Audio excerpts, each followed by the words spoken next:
Antología de Antropología Mexicana.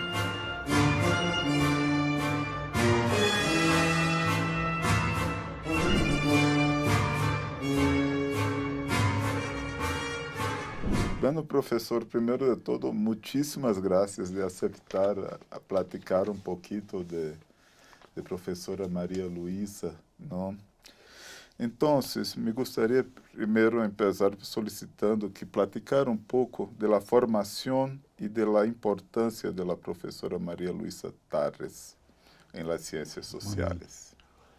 Bueno, María Luisa Tarres, digamos, tuvo una formación de socióloga en la Universidad de Chile, y ahí ella venía ya con una cierta bagaje intelectual, porque había tenido una maestra de filosofía en el liceo, en la escuela preparatoria, que le había dado chance de hacer una lectura de un texto fundamental del feminismo, que es el libro de la profesora Simone de Beauvoir, ¿no es cierto?, que hizo un libro sobre las mujeres en los años 40, fines de los años 40. Entonces ese fue un poco el comienzo de la preocupación que tuvo la profesora Tarrés de familiarizarse con los temas, digamos, del feminismo, a partir de la figura de la filósofa Simone de Beauvoir. Entonces de ahí salió que cuando ella entró a estudiar sociología, que no fue algo muy ligado a este tema, porque cuando estudió sociología en Chile había mucha efervescencia política. Estamos hablando de los años 60. Esos años fueron los de la Escuela de Sociología de la Universidad de Chile entre el año 62 y el año 67. En esa época María Luisa todavía estaba muy ligada a una temática que no es muy actual hoy día, pero que tiene un fundamento, porque ella hizo su tesis de licenciatura sobre la orientación de los médicos. Eso fue una tesis pionera en lo que se puede llamar la sociología de la medicina. Porque en Chile había un Servicio Nacional de Salud, un sistema público de salud, y ella lo que le interesaba era saber cuál era la conciencia de los doctores, si eran profesionales, se dedicaban a su especialidad, o eran, digamos, más bien burócratas, administradores de la salud. Bueno, de ahí salió todo un proyecto que fue también su tesis doctoral, que la hizo en Francia, con el profesor Michel Crozier, en el ámbito de lo que se llama la sociología de las organizaciones. Entonces ahí recuperó los temas de la tesis de licenciatura y se graduó de doctora en sociología por la Universidad de París en el año 1970. Entonces de ahí para allá otra vez cayó la política. En Chile los sociólogos nunca están fuera de la política. Entonces ella, bueno, entre paréntesis, yo me casé con ella.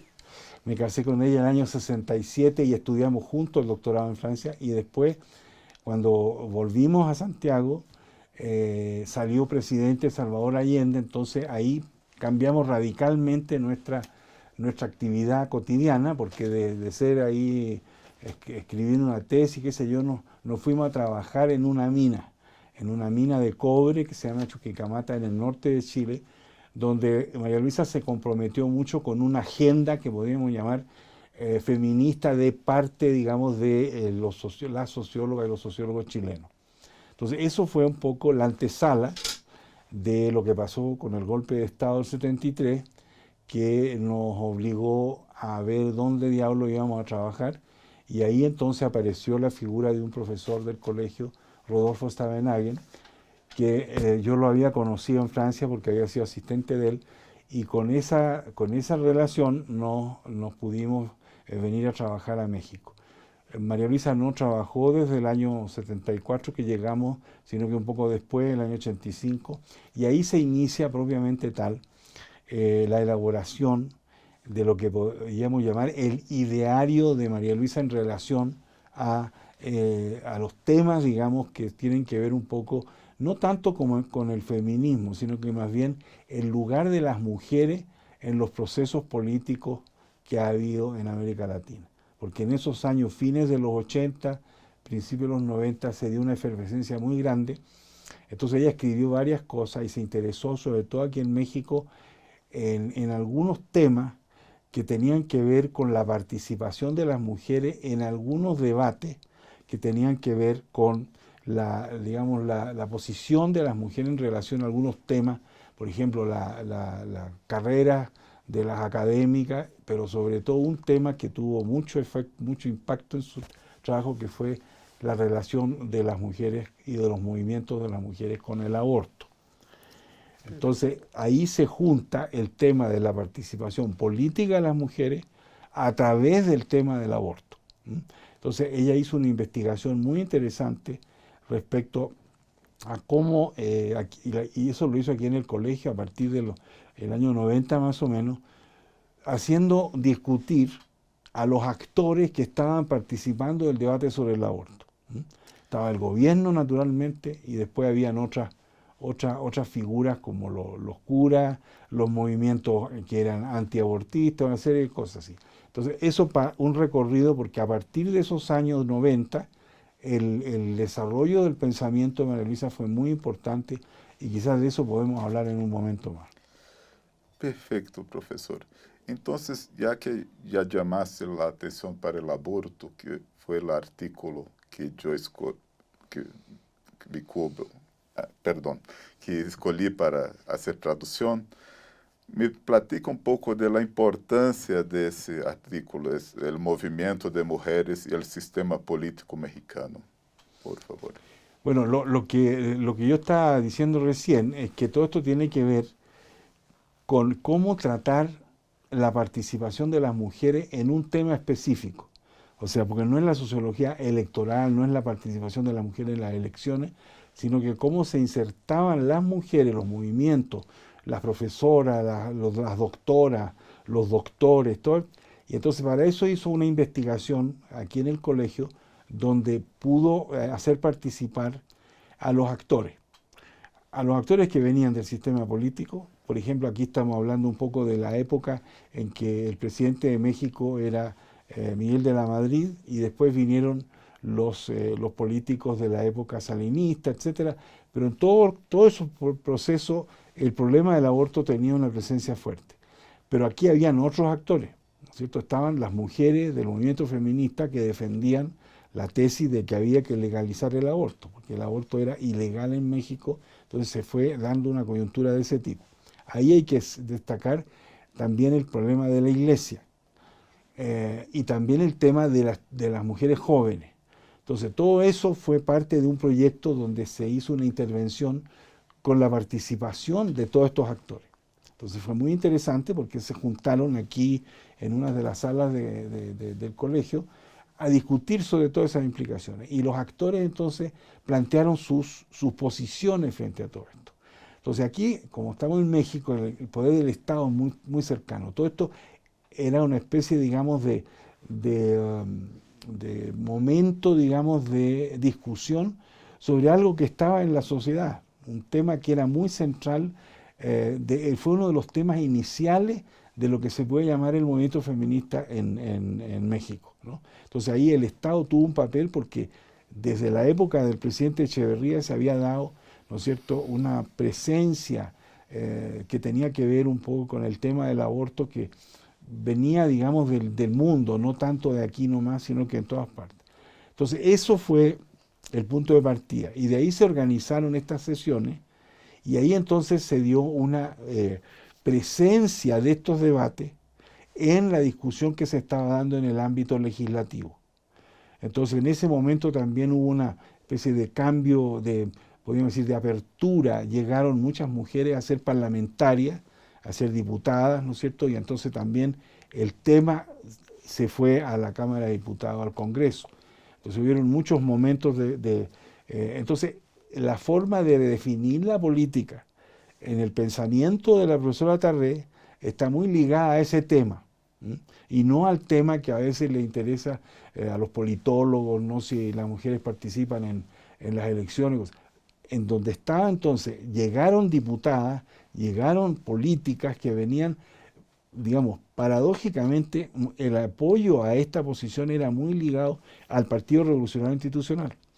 En ese sentido, aquí hay una interesante constatación que vino de la investigación de María Luisa era que lo que llamábamos izquierda, ¿no es cierto?, en esa época, no estaban muy interesadas las mujeres de izquierda en ese tema.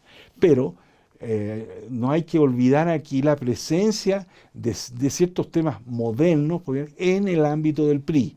Eso también hay que considerarlo, porque María Luisa tuvo entonces muchas personas que participaron en el debate.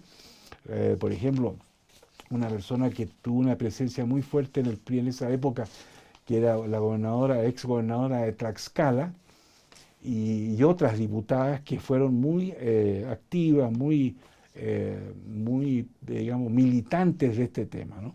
Eso cambió bastante después. Después del gobierno de Salinas, todo el tema como que ya no fue tan cercano a lo que había defendido el PRI. Entonces, ese tema está ligado con otro que está también en desarrollo en esa época, que es el tema al que yo me quiero referir en particular, porque es una contribución sustantiva de toda esta discusión que tuvo con respecto al aborto. Cuando se define el aborto solamente en términos clínicos, en términos de medicina, se deja fuera algo que es muy importante en la psicología, digamos, de las mujeres, que es que el aborto es una especie de manifestación de voluntad. O sea, hay una decisión, hay una toma de posición. O sea, no es un problema solamente como puede uno analizarlo, es totalmente legítimo verlo porque una persona que se queda embarazada, obviamente que psicológicamente implica una serie de cosas, pero al decidir abortar, una mujer está manifestando una voluntad, todo un razonamiento, toda una lógica muy personal, pero que también tiene ramificaciones en términos de lo que es la esencia de la femineidad, o sea, el hecho de ser la responsable de la reproducción, ¿no es cierto? Entonces, quedarse embarazada era una decisión muy importante porque rompía con una lógica que tenía la sociedad, la cultura, ¿no es cierto?, en un país como México, que las mujeres eran responsables de la reproducción de la sociedad, de la cultura, ¿no? Entonces aquí el hecho de abortar creaba no solo entonces un fenómeno clínico que estaba en manos de los doctores, qué sé yo, o de las mamás, sino que un problema de definición por parte de las mujeres que estaban en este proceso. Entonces, en ese sentido, entonces, este tema se transformó en un tema político. Las mujeres que querían abortar estaban no solo preocupadas de tener un hijo y de quitarse el hijo, de no dar a luz, sino que también una afirmación de la autonomía de la mujer. Ahí aparece la idea de la autonomía y la voluntad de ser, que en un libro que hizo después aquí en el colegio en los años 90, salió la teoría de la voluntad de ser, que de hecho fue una expresión que María Luisa la tomó de una poetisa chilena, Gabriela Mistral, que tuvo el Premio Nobel de Literatura en 1945, pero que fue una especie de portaestandarte de esta lógica. En primer lugar, Gabriela Mistral no era muy militante de esto, pero sí tenía esa idea, cómo una mujer puede devenir en mujer y no estar dependiendo de un hombre, no estar dependiendo, digamos, de lo que dice la sociedad. Entonces todo eso entra en la elaboración que tiene la profesora Tarrés respecto a este tema. La autonomía, la búsqueda de... después se relacionó también con el tema de la relación con los hombres, pero en un momento era una lógica, un postulado de que la acción de decidir abortar era una decisión que tenía implicaciones políticas. Y eso fue muy importante en el trabajo de formación que se hizo aquí en el colegio, porque todo esto corre paralelo a la creación aquí en el colegio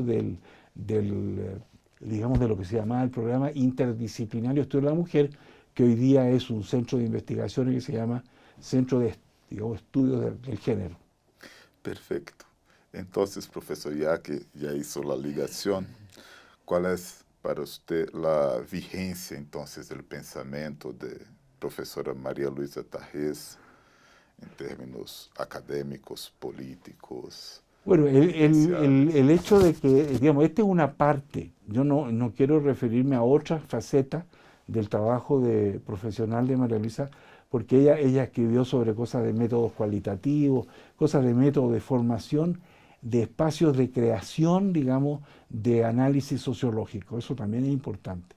Pero volviendo al tema central, muchos de los escritos de ella, aquí puedo pasar un comercial, porque hay un libro que acaba de salir aquí en el colegio, que tiene, digamos, varios trabajos, incluyendo este trabajo sobre la investigación del aborto. Y vale la pena mencionar entonces que la repercusión de todo esto es que está muy ligada a lo que es el tema del género en el Colegio de México. También es importante.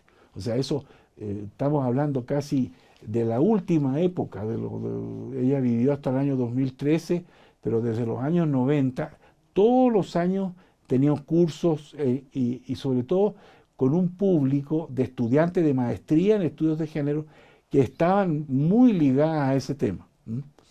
Esto estaba en el colegio ligado a otro tema que nos trabajaban las mujeres del Centro de Estudios Multidisciplinarios, sino que la cosa de la salud reproductiva. Porque también había otra forma de encarar el tema del aborto, que era un tema de salud reproductiva, que estaba ligado a la otra versión que yo les mencionaba hace un rato, que era la versión, ¿no es cierto?, más clínica. Pero aquí en el colegio hubo toda una temática, todavía hay profesoras que trabajan más bien sobre el aspecto del tratamiento hospitalario, de la lógica de, por ejemplo, eso tuvo mucho que ver, esto que hizo María Luisa con otras profesoras, con Elena Urrutia, con varias profesoras, que pusieron el tema y entonces las políticas, esas que yo mencionaba antes, lo pusieron y al final se legalizó. Por ejemplo, aquí en la Ciudad de México el aborto, ya no es ilegal aquí. Pero eso fue una lucha muy complicada en el resto del país, ¿no? Porque en un momento sí hubo una difusión en algunos estados, pero de repente los que habían promovido inicialmente la legalización, abusos se echaron para atrás en algunos estados. Por ejemplo, eso pasó en Yucatán, por ejemplo, o en Guadalajara, en Jalisco, digamos, donde después de haber sido una política muy influenciada por estos puntos de vista que yo digo, como que la sociedad le ganó a la política. Entonces muchos, incluso presidentes, ¿no?, gobernadores, ministros, empezaron a retrotraerse porque tenía consecuencias políticas. Entonces ya ese es otro tema, ¿no es cierto?, que tiene que ver con lo que pasó en México después del año 2000, ¿no? El año 2000 fue un parteaguas porque el PRI perdió las elecciones. Entonces ganó la presidencia de la República un hombre que venía de sectores más tradicionales, más conservadores, y ahí naturalmente que este tema se hizo más difícil, ¿no? Pero de todas maneras, último que quiero decir es que todo esto está muy, en el caso de María Luisa, ligado a una reflexión sociológica. O sea, ella no era una militante de salir a la calle a defender ese tipo de cosas, sino que tenía una lógica de lo que hacemos los sociólogos. O sea, transcribimos un poco, interpretamos lo que está pasando en el discurso público. Ese fue un aspecto muy importante porque la empatía que generaba la profesora Tarré era muy grande, sobre todo por el grupo de edad de las alumnas del colegio. Las alumnas de las maestrías, porque esta es una cosa muy larga, ella tiene 30 años, etcétera. Las chiquillas vienen muy, muy, digamos, sensibilizadas al tema. Entonces, María Luisa podía discutir estas cosas sin hacer un juicio de valor, nada de eso, sino que muchas de las tesis que hay en el colegio sobre ese tema están muy ligadas a esta capacidad de empatía que podían tener, porque son mujeres, las alumnas están en los 20, 30 años, entonces han vivido experiencias personales a veces, y todo eso entonces había que darle un sentido. Y eso es lo que hace la sociología. La sociología busca darle sentido a la práctica, a los discursos, pero darle un sentido más general, ¿no? Y eso fue una de las cosas, de la contribución más importante que María Luisa Tarrés puso. Introdujo una perspectiva sociológica al análisis de un problema social, como es el aborto, un problema social y político, como es el aborto. Eso es lo que yo podría decir un poco en forma muy abreviada, y invito a los que a ustedes les interese, ¿no es cierto?, a leerla, porque ella tiene una obra muy grande y muy interesante, donde hay muchos de estos temas que están metidos. Muchísimas gracias, profesor. No tengo como agradecer.